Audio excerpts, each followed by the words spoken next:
ഈ യുദ്ധത്തെക്കുറിച്ച് നമുക്കുണ്ടായിരുന്ന പരമ്പരാഗതമായിട്ടുള്ള ധാരണകൾ തിരുത്തിയെഴുതാൻ ഈ ഏറ്റുമുട്ടൽ സഹായകരമായി എന്നുള്ള വളരെ പ്രധാനപ്പെട്ടൊരു കാര്യമാണ്.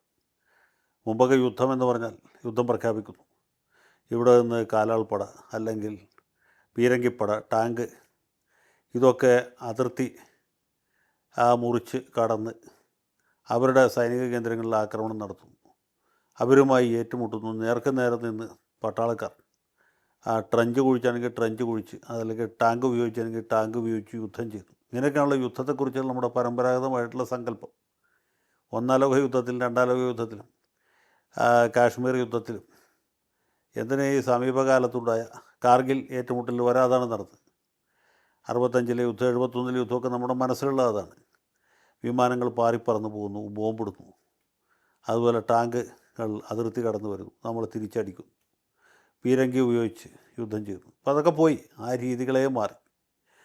നമ്മളുടെ സ്ഥലത്ത് ഇരുന്നു കൊണ്ട് അങ്ങോട്ടേക്ക് മിസൈലുകൾ അയക്കുന്നു, അല്ലെങ്കിൽ യുദ്ധവിമാനങ്ങളിൽ പോയിട്ട് മിസൈലുകൾ അയക്കും, അല്ലെങ്കിൽ ഡ്രോണുകൾ ഉപയോഗിച്ച് ആക്രമണം നടത്തുന്നു, പ്രത്യാക്രമണം നടത്തുന്നു. ആ രീതിയിലേക്ക് മാറി.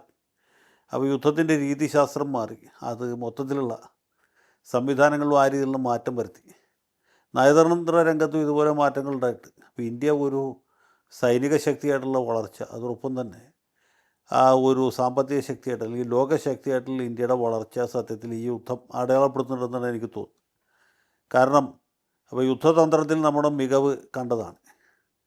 ഇപ്പോൾ ഉറിയിലെ പ്രത്യാക്രമണം പോലും, അല്ലെങ്കിൽ ബാലാക്കോട്ടിലെ പ്രത്യാക്രമണം പോലും അല്ലല്ലോ.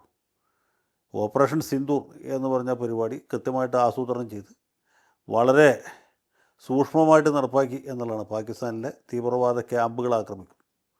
പാകിസ്ഥാൻ അതിന് പ്രതികാരം എന്ന രീതിയിൽ ഡ്രോണുകൾ ഉപയോഗിച്ച് നമ്മളെ ആക്രമിക്കുന്നു. നമ്മളതിനെ നിർവീര്യമാക്കും.